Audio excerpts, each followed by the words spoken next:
Saat ini kita berada di Desa Laksana, Kecamatan Karangkobar, Kabupaten Banjarnegara. Dan wilayah ini merupakan salah satu bagian dari daerah hulu, daerah aliran Sungai Serayu. Kita tahu bahwa daerah aliran Sungai Serayu menjadi daerah aliran sungai yang menjadi prioritas bagi pemerintah untuk segera ditanggulangi kegiatan-kegiatan yang merusak ekosistem dan lingkungannya. Kita ketahui bahwa dalam program-program konservasi itu banyak berfokus pada bagaimana kegiatan-kegiatan pengolahan lahan itu dapat dikendalikan. Dan pada kesempatan kali ini kami dari kelompok peneliti konservasi daerah aliran sungai, kami memilih untuk tidak hanya fokus pada bagaimana pengolahan lahan itu dapat dilakukan dengan memenuhi kaidah-kaidah konservasi, tapi kami juga memberikan sentuhan-sentuhan dan memberikan penekanan-penekanan pada bagaimana mengoptimalkan produk-produk pertanian, perkebunan, kehutanan, dan juga peternakan di wilayah ini. Kita ketahui bahwa di wilayah ini ketergantungan masyarakat terhadap lahan sangat tinggi, maka kami mengupayakan untuk kegiatan-kegiatan yang terkait dengan program-program pembangunan berkelanjutan. Salah satunya adalah bagaimana kami mengoptimalkan produk-produk pertanian dalam hal pasca panennya. Maka dalam program konservasi DAS daerah ini, kami memilih beberapa kegiatan. Yang pertama adalah kami mengembangkan bagaimana pemanfaatan limbah dari peternakan menjadi salah satu produk biogas yang itu bisa menjadi bagian dari promosi untuk konservasi dan rumah tangga ramah energi. Kemudian yang kedua, daerah ini memiliki produk unggulan yaitu produk kopi. Sehingga dari sini kami mendorong supaya petani itu tidak hanya menghasilkan kopi kemudian dia jual, tapi kopi diolah dulu sehingga sampai pada proses pengemasan, packing, dan kami juga membantu dalam hal proses pemasaran. Yang ketiga yaitu produk olahan dari hasil kebun yaitu berupa pisang. Masyarakat di sini menanam pisang cukup banyak di tepi-tepi lahan mereka, di pinggir sungai, dan di beberapa tempat yang kosong.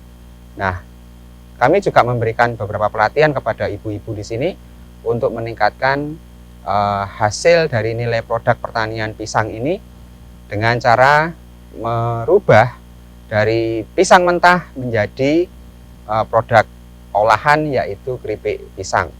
Meskipun keripik pisang itu saat ini di pasaran cukup banyak, tapi kami masih melihat bahwa potensi untuk pemasaran, kemudian potensi penjualan itu masih cukup tinggi dan baik untuk bisa dilakukan. Maka kami dari tim konservasi daerah aliran sungai saat ini fokus pada bagaimana pencapaian-pencapaian produk-produk tersebut mampu memenuhi beberapa aspek-aspek dalam pembangunan berkelanjutan, sehingga kegiatan kami diharapkan berkontribusi nyata dalam hal peningkatan kesejahteraan masyarakat di wilayah ini.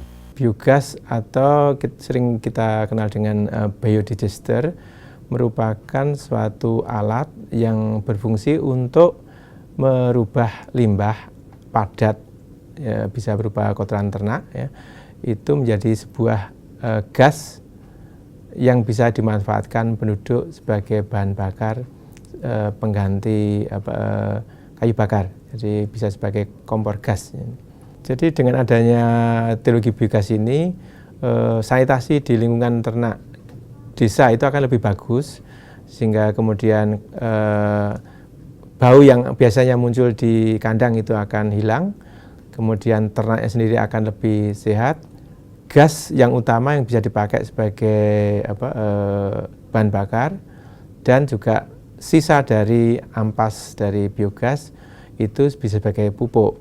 Dan di sini kalau untuk masyarakat desa ini kan bisa mengurangi penggunaan, mengganti atau mengurangi kayu bakar sebagai bahan bakar.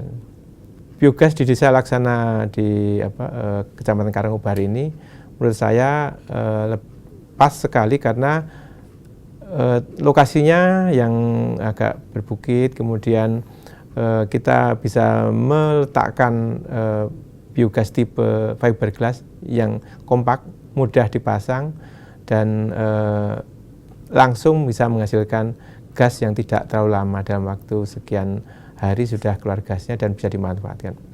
Jadi masyarakat harus rajin mengisi sehari sekali atau mungkin juga sehari 2 kali tergantung jumlah kotoran yang ada.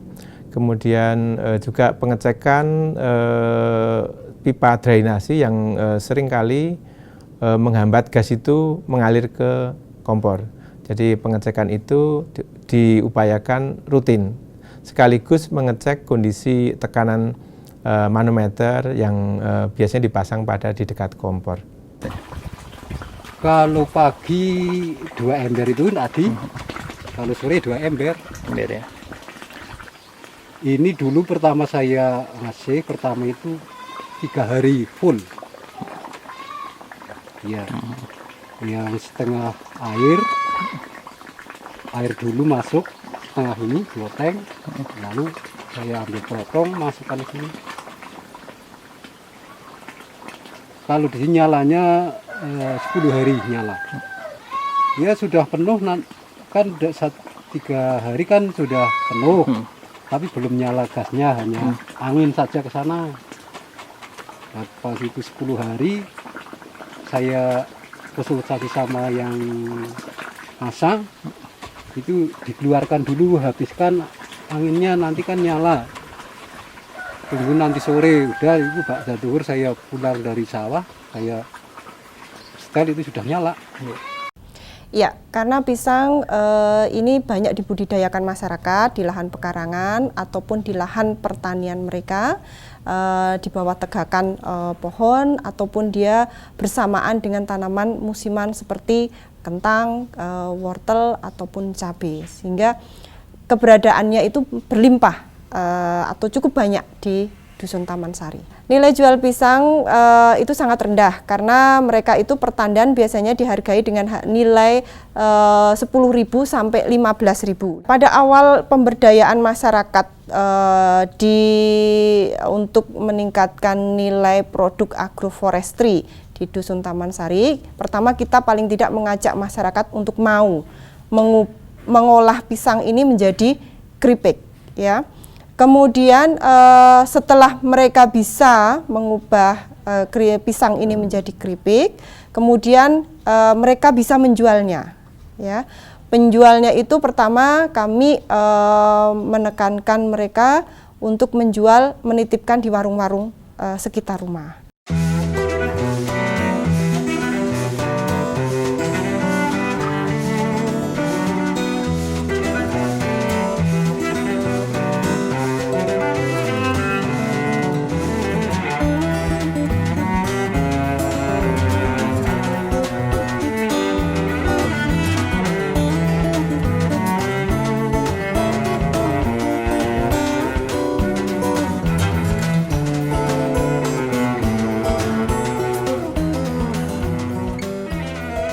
Bu Wiwit tahu cerita tentang sejarah kopi di Indonesia? Wah, saya belum tahu, Pak. Gimana tuh, Pak? Kopi di Indonesia itu pertama kali datang sekitar tahun 1639. Dibawa oleh Jenderal Hindia Belanda pada waktu itu atas pemberian seorang Jenderal Hindia Belanda dari Malabar, India. Oke. Nah, jenisnya kopinya kopi Arabica. Terus asli asalnya dari Yaman. Ya, nah kemudian ditanamlah di Indonesia dan berarti sudah berapa ya? 300 tahun lebih ya. 300 tahun lebih. Nah, sekarang ada banyak sekali kopi kan di Indonesia. Jadi sekarang di Indonesia itu kopi dan gaya hidup itu sudah menyatu. Ini contohnya. Tahu ini Bu Wiwit? Nggak tahu, Pak, ini kopi Merawu. Kopi dari mana nih, Pak? Nah, ini unik. Ini adalah kopi hasil binaan kami di lereng Gunung Merawu, tepatnya itu di Desa Laksana, Kecamatan Karangkobar, Banjarnegara. Jadi di sana itu masyarakat itu suka dengan mencoba berbagai macam jenis tanaman. Kebetulan di lokasi itu akhir-akhir ini menjadi fokus untuk kejadian bencana longsor terutama.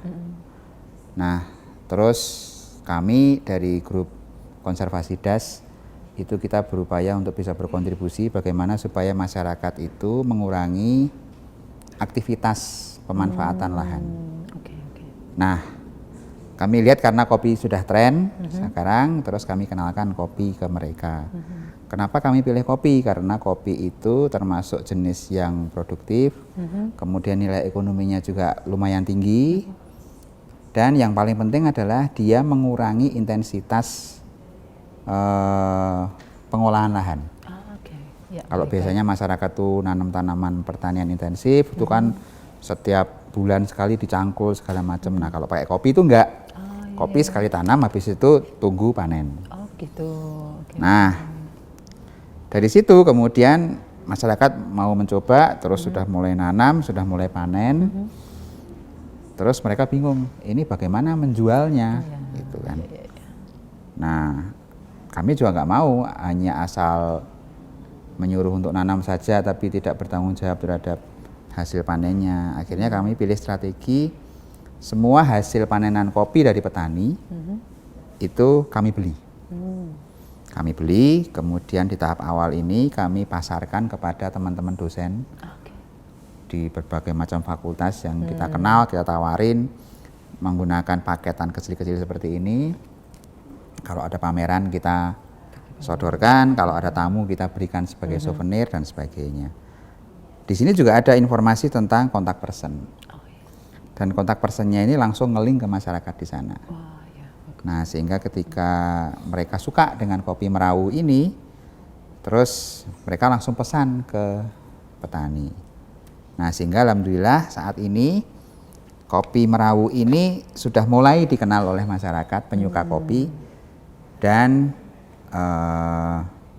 mereka langsung kontak dengan petani. Jadi tidak perlu lagi kami membantu menjualkan, atau tidak perlu lagi mereka menjual ke pasar, tapi mereka langsung dapat order dari buyer langsung. Mereka bisa packing, mereka bisa olah sendiri, masak sendiri, sampai keinginan pembeli itu kopi yang level seperti apa, roastingnya itu mereka bisa penuhi. Nah, alhamdulillah itu salah satu kontribusi kami yang mungkin nanti bisa membawa kemanfaatan secara sosial, ekonomi, dan yang penting juga lingkungan untuk penyelamatan ekosistem di Dieng terutama.